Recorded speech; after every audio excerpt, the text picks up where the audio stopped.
Segundo o Ministério da Saúde, 200 mil brasileiros têm a doença de Parkinson, que já é considerada a segunda doença neurodegenerativa progressiva mais frequente no mundo, perdendo apenas para o Alzheimer. Pesquisadores da Universidade de São Paulo desenvolveram um treinamento eficaz para o tratamento do congelamento da marcha, que é um sistema, um sintoma que o paciente tem quando ele vai dar um passo e de repente os seus pés ficam presos no chão, como se eles estivessem congelados. O estudo foi publicado mês passado e mostrou que pacientes que fizeram exercícios específicos tiveram resultados físicos e cognitivos melhores do que aqueles que passaram pela fisioterapia tradicional. Para explicar as causas, os tratamentos da doença de Parkinson, eu recebo aqui no nosso estúdio a geriatra a doutora Marta Malui. Seja bem-vinda, doutora. Obrigada, Viane. Boa tarde. Boa tarde. Doutora, já vou começar falando da doença. O que é o Parkinson? Vamos lá. Então, como você já falou, é a segunda doença neurodegenerativa mais comum. Então, como uma doença neurodegenerativa, o que é? Por alguma razão, que a gente ainda não tem uma causa tão bem estabelecida, as células neuronais acabam morrendo, né?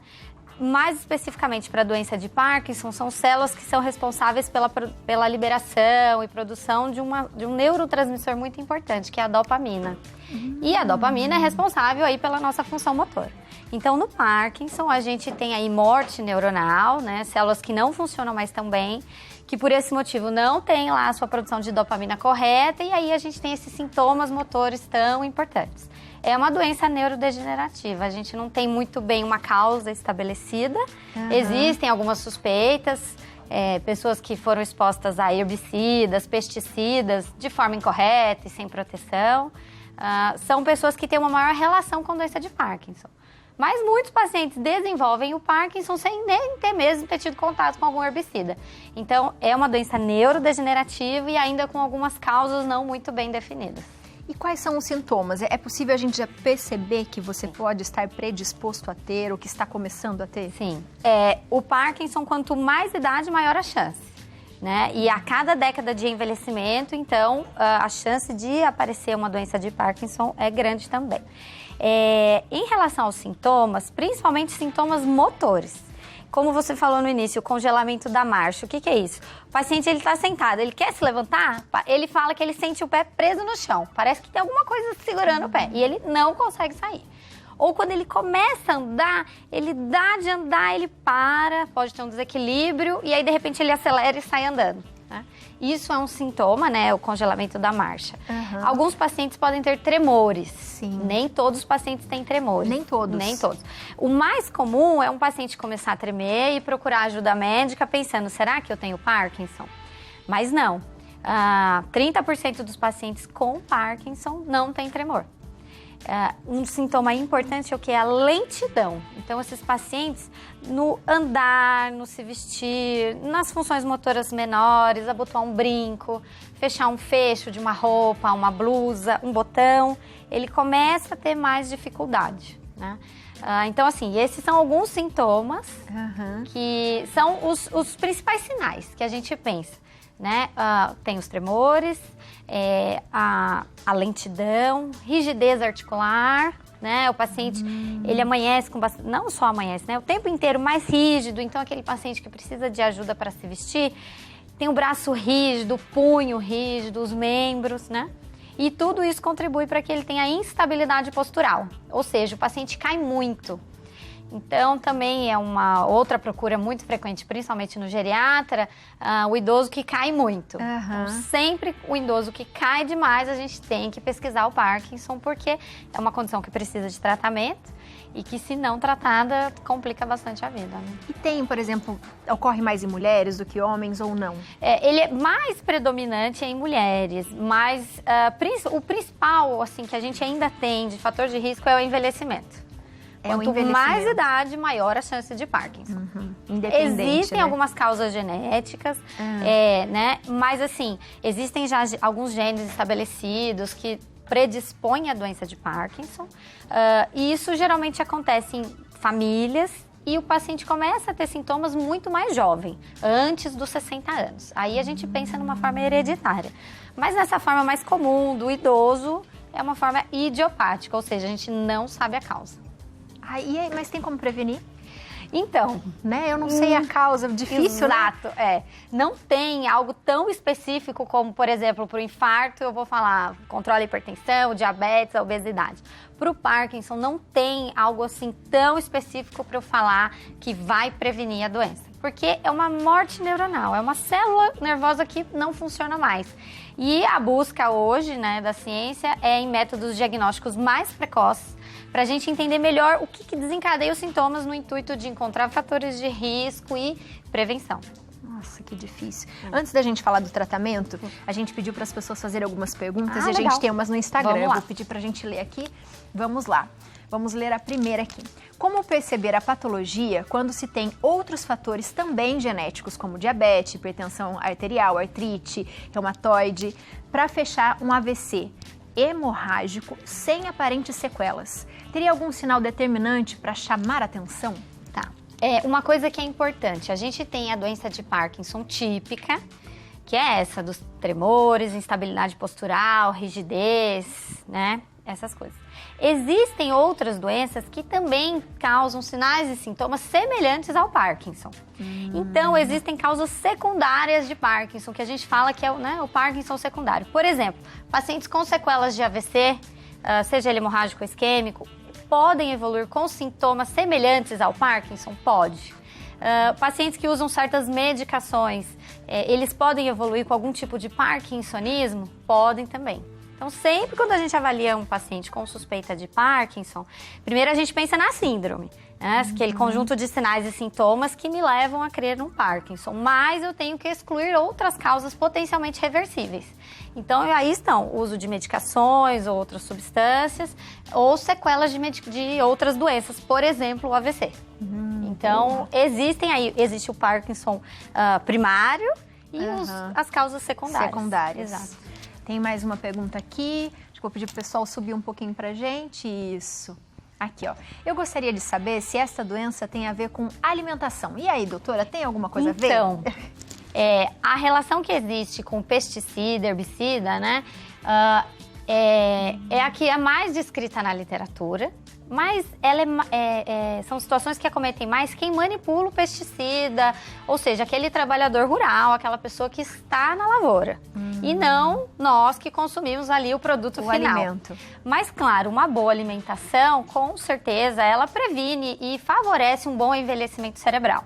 Então, não tem um alimento que cause o Parkinson, porém, a gente sabe, né, de algumas descrições que o abuso de pesticidas pode, sim, levar à morte neuronal lá no envelhecimento.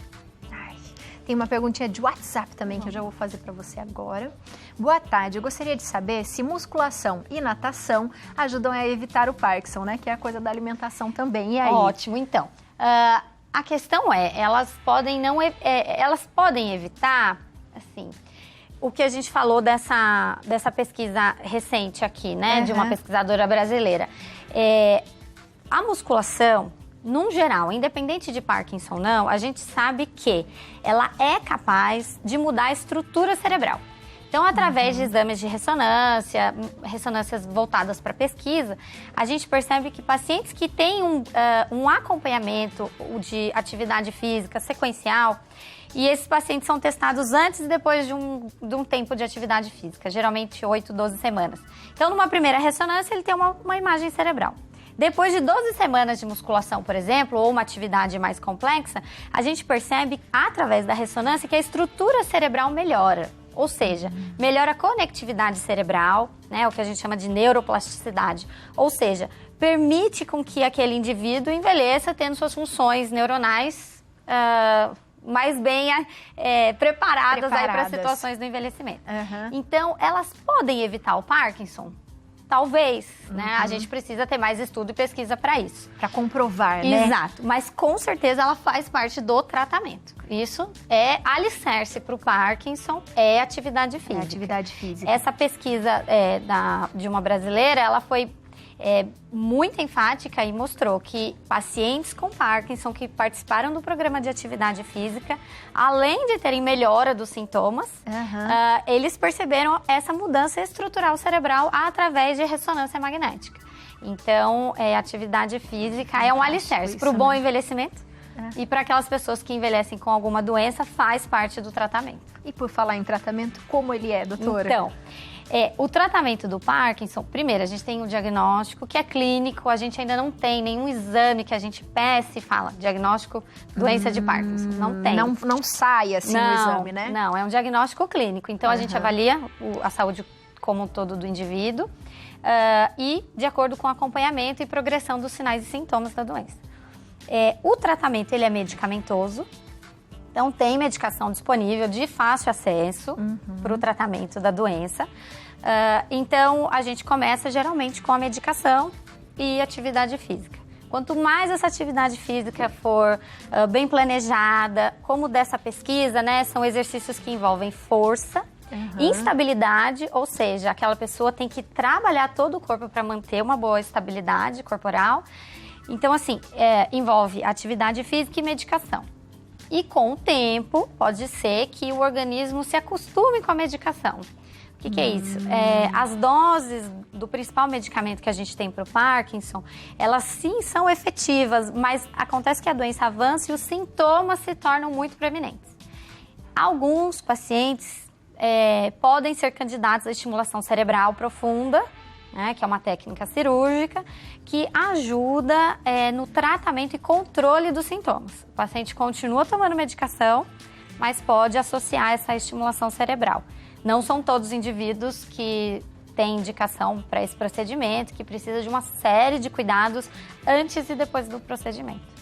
E quem tem em casa alguém que tem Parkinson, como a gente pode fazer para ajudar essa pessoa, para estar perto, né? Principalmente quando em relação aos tombos, por exemplo. Isso, as quedas são importantíssimas.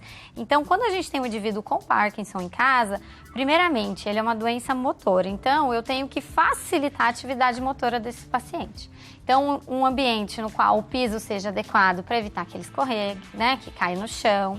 Altura de sofás, vaso sanitário, cama, alturas adequadas ali para o paciente, facilitando ele levantar e se sentar.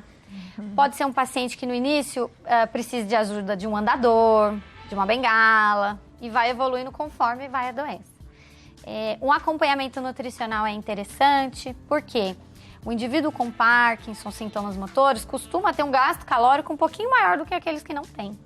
E então, a gente precisa manter uma boa reserva corporal de proteínas e outros minerais e nutrientes para que ele passe pelos sintomas da doença com poucas limitações. Transformar um ambiente num ambiente seguro é o mais importante, porque o risco de cair, a instabilidade postural é muito grande. Ai, que bom. A gente tem que cuidar de quem a gente ama, né? De quem tá com a gente. Claro. Porque a gente não sabe o dia de amanhã, não é, doutora? Exato. E o Parkinson é uma doença crônica, né? Então, ela demora anos para chegar em sintomas avançados. Então, a gente pode ir tratando, fazendo atividade física, tendo uma boa alimentação e adaptando o nosso ambiente, planejando, se chegar lá numa fase avançada, como eu vou ser cuidado.